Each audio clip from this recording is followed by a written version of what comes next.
আলাইকুম গাইস, তোমরা সবাই কেমন আছো? আশা করি ভালো আছো। আমি আলহামদুলিল্লাহ তোমার দয়ায় ভালো আছি। আজকে আমি একটা রান্নার রেসিপি নিয়ে আসছি তোমাদের সামনে। তো আজকে আমি রান্না করবো আলু দিয়ে সোনালী মুরগি ভুনা। তো আমি রান্নাটা করার জন্য কি কি উপকরণ নিয়ে নিয়েছি চলো তোমাদেরকে দেখাই।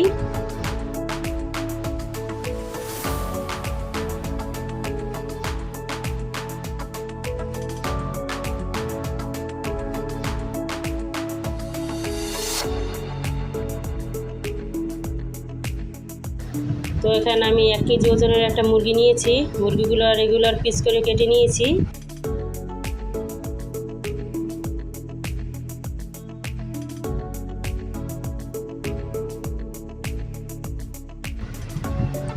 নিয়েছি আলু, হলুদ গুঁড়া, মরিচের গুঁড়া, লবণ, ধনিয়া গুঁড়া, নিয়েছি আদা রসুন পেস্ট, পেঁয়াজ, কাঁচামরিচ কুচি, গরম মশলা ভিতরে 4টা এলাচ নিয়েছি আমি, লবঙ্গ, গোলমরিচ, 2 টুকরো তেজপাতা, 3টে দারচিনি আর নিয়েছি তেল। তো চলো রান্নায় চলে যাই। তো একটা কড়াই বসিয়ে দিয়েছি তেল, দিয়ে দিয়েছি তেজপাতা, 3টা দারচিনি, 4 টুকরো এলাচ, গোলমরিচ আর লবঙ্গ, দিয়ে দিচ্ছি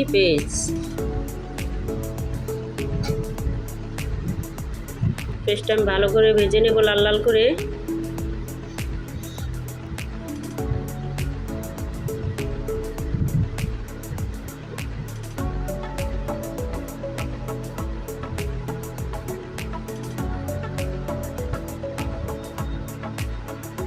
তোমার পেস্টটা ভাজা হয়ে গেছে, এখন আমি আদা রসুন পেস্ট দিয়ে দিব।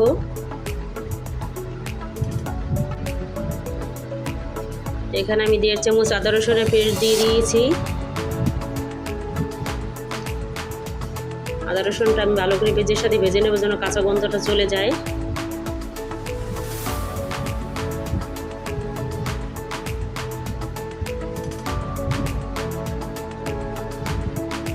দিয়ে দিচ্ছি লবণ, হলুদের গুঁড়া, মরিচের গুঁড়া আর ধনিয়া গুঁড়ো। এখানে আমি 1 চামচ হলুদের গুঁড়া ব্যবহার করেছি, 2 চামচ মরিচ আর 1 চামচ ধনিয়া গুঁড়া। এখন দিয়ে দিচ্ছি পানিটা দিয়ে আমি ভালো করে মশলাটা কষিয়ে নেব। এখানে আমি আরও একটু পানি অ্যাড করব মশলাটা কষিয়ে নেওয়ার জন্য, যেন মশলাটা পুড়ে না যায়।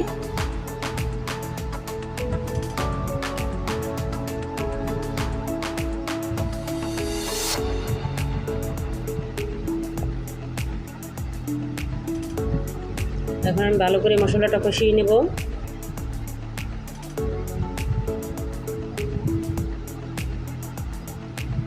তো আমার মশলাটা থেকে তেল ছেড়ে দিয়েছে, আমার মশলাটা কষানো হয়ে গেছে। এই পর্যায়ে আমি মুরগির মাংসগুলো অ্যাড করে দেব।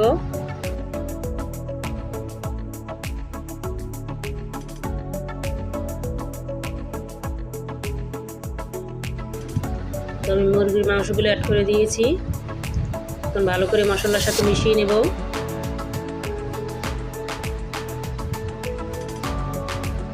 তো আমি নেড়ে চেড়ে মিশিয়ে দিচ্ছি মশলার সাথে।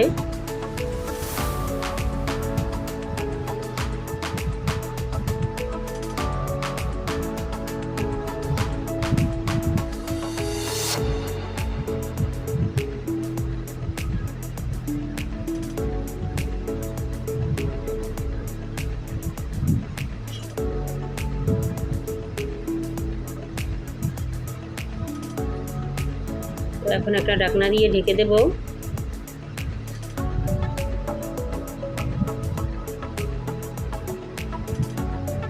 দেখো মুরগির মাংসটা থেকে কতটা পানি ছেড়ে দিয়েছে। এই পানিটা দিয়ে মাংসটা ভালো করে কষিয়ে নেব।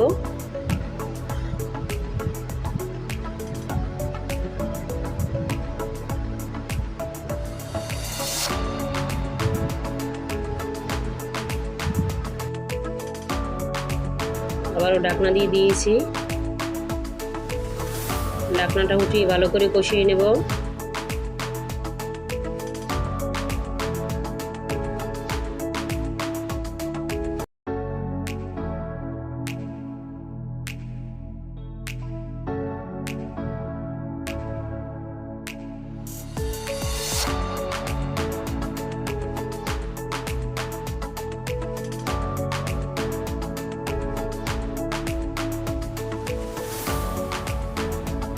এখন আমি আলুগুলো অ্যাড করে দিচ্ছি।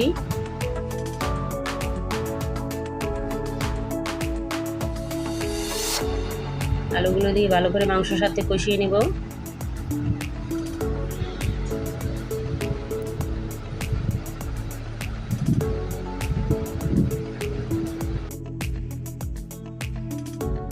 ঢাকনা দিয়ে ভালো করে মাংসটা কষিয়ে নেব। ঢাকনাটা উঠিয়ে নিচ্ছি।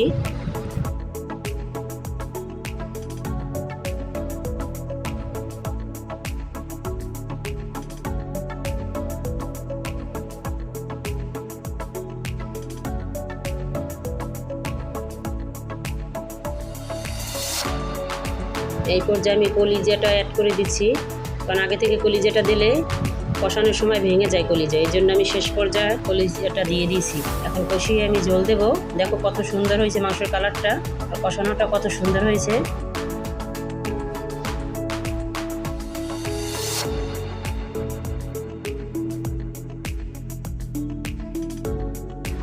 তো এখন আমি ঝোলের জন্য পানি দিয়ে দিয়েছি।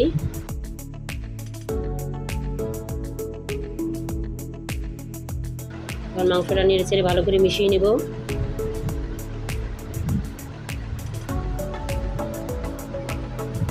আমি আরও কিছুটা পানি দিয়ে দিচ্ছি।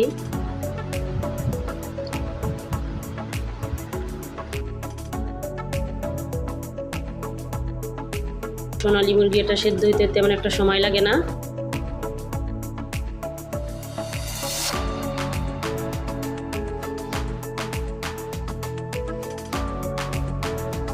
তো এই পর্যায়ে আমি ঢাকনা দিয়ে ঢেকে দেব। তো আমার মাংসের তরকারিটা ফুটে গেছে, এখন আমি ভালো করে নেড়ে চেড়ে নেব।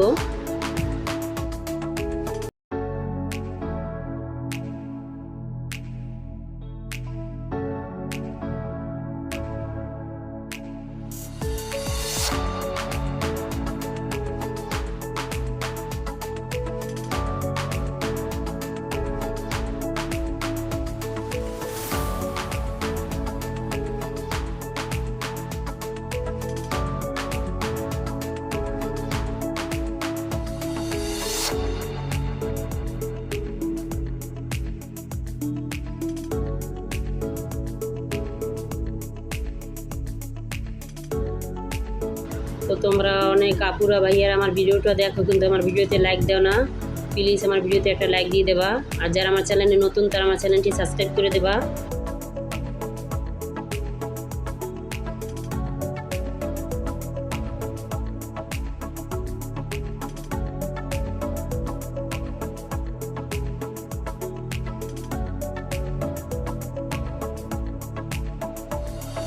তো এখানে আমি 1 চামচ ভাজা জিরে গুঁড়ো দিয়ে দিচ্ছি।